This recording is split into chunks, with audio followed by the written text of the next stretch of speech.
रहीम अस्सलाम वालेकुम।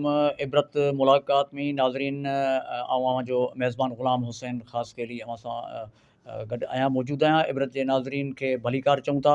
अॼु असांजे जेको आहे सो प्रोग्राम में जेके महिमान शख़्सियत मौजूदु आहिनि उन्हनि जो तारीफ़ कुझु हिन रीति आहे त पाण पाकिस्तान जा जेको आहे सो नामियारा एडवोकेट आहिनि। उन सां गॾोगॾु नामियारा जेको आहे सो सियासी तजज़िया निगार आहिनि। मुख़्तलिफ़ अख़बारनि में जेको आहे सो उन्हनि जा कालम छपजंदा आहिनि।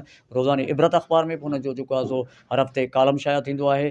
उन सां जेको आहे सो असां गुफ़्तगू कंदासीं जेके आम चूंडूं बि थींदियूं 8 फेबरवरीअ ते ऐं ॿियो मुख़्तलिफ़ जेके इशूज़ ते उन हवाले सां। सभ खां पहिरीं त उबैदुल्ला छॼण साहिबु अव्हां जी वॾी महिरबानी। अव्हां पंहिंजे क़ीमती वक़्त में इबरत जे जेको आहे सो टेलीविज़न नेटवर्क लाइ जेको वक़्तु कढियो।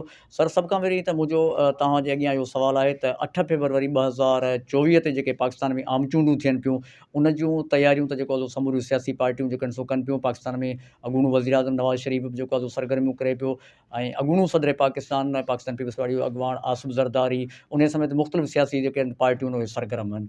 अस्सलाम वालेकुम सर। वालेकुम अस्सलाम।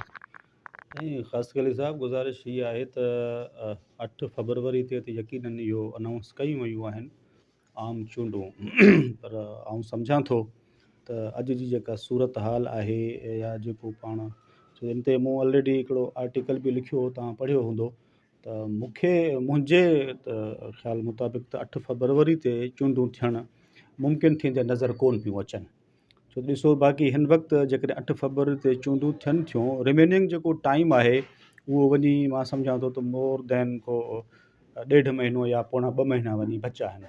त हाणे इन पौणे ॿिनि महीननि जे अंदरि त छा सियासी पार्टियुनि हिन वक़्तु सिर्फ़ु ज़ाहिरी तौर ते मुस्लिम लीग नून तरफ़ां किथे किथे जलसा थियनि पिया या पाकिस्तान पीपल्स पार्टी जे तरफ़ां बि कुझु हंधनि ते जलसा ॿुधासूं ॾिठासूं, उहे बि वॾी सतह ते लोकल सतह ते अहिड़ी का सरगर्मी जेका नज़र न पई अचे थियणु इंतिहाई नामुमकिन आहिनि मुंहिंजे ख़्याल में।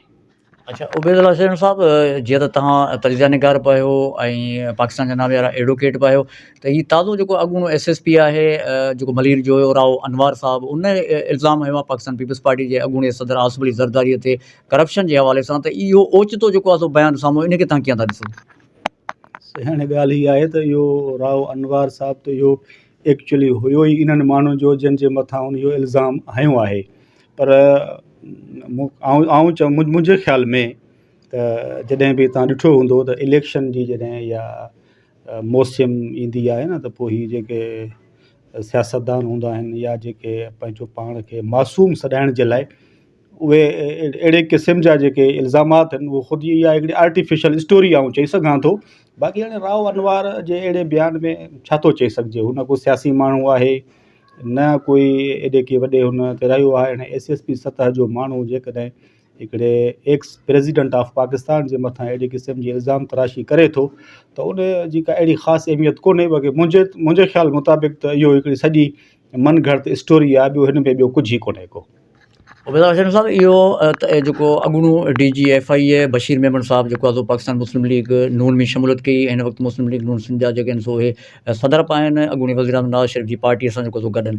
त ईंदड़ वक़्त में जेको आहे सो ओचितो जेका सिंध में सियासी तब्दीली नज़र पई अचे, होॾां वरी GDA जो इतिहाद ठहे पियो, पीर साईं पगारो साहिबु, मुख़्तलिफ़ कॉम्पर्स पार्टियूं।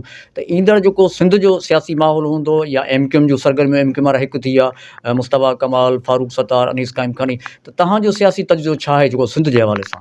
ॾिसो, सिंध में मुस्लिम लीग नून खे जेको आहे सो इहो सम्झो अटे में लूणु बराबरि सीटूं कढण जे लाइ वॾी महिनत जी ज़रूरत आहे। ठीकु आहे, बशीर मेमन साहिबु हिकिड़ो ब्यूरोक्रेट रहियो आहे, पर सियासी जेका थींदी आहे पेशरफ़्ती उन जे करण जे लाइ तमामु घणा पहलू खपनि था।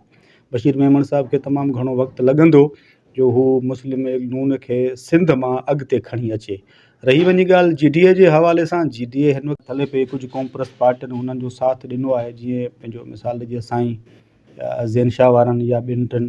हाणे इहो ठीकु आहे, पीपल्स पार्टी जे ख़िलाफ़ु मुतबादिल ग्रुप त ज़रूरु साम्हूं ईंदो, हिन में कोई शक न आहे। बाक़ी रही वञी ॻाल्हि इहा आहे त हिन वक़्तु ॾिसो था तव्हां पंहिंजो सॼे सूबे में मेयर जी शक्ल में, मेयर या चेयरमैन, डिस्ट्रिक्ट चेयरमैन जी शक्ल में पीपल्स पार्टी त सॼियूं वाॻूं पंहिंजे हवाले कयूं वेठी आहे। बाक़ी हाणे इलेक्शन जे लाइ ज़रूरु मुक़ाबिलो थींदो, हिन में को शक न आहे। पर मूंखे अहिड़ो को सघारो पीपल्स पार्टी जे ख़िलाफ़ु को ग्रुप या मुतबादिल का अहिड़ी पार्टी या इतिहाद नज़र कोन थो अचे। उबैदुल्ला हसन साहब, ये वाला ईंदड़ मुस्तक़बिल में जेको वज़ीर आज़म ख़ासि तौर ते इहो आहे त ईंदड़ वज़ीर आज़म बिलावल भुट्टो ज़रदारी साहिबु हूंदो, या ईंदड़ वक़्तु वरी जेको सितारो मियां नवाज़ शरीफ़ जे हक़ में हूंदो, या का टीं शख़्सियत जेको मुल्क जी वज़ीर आज़म थी सघे थी?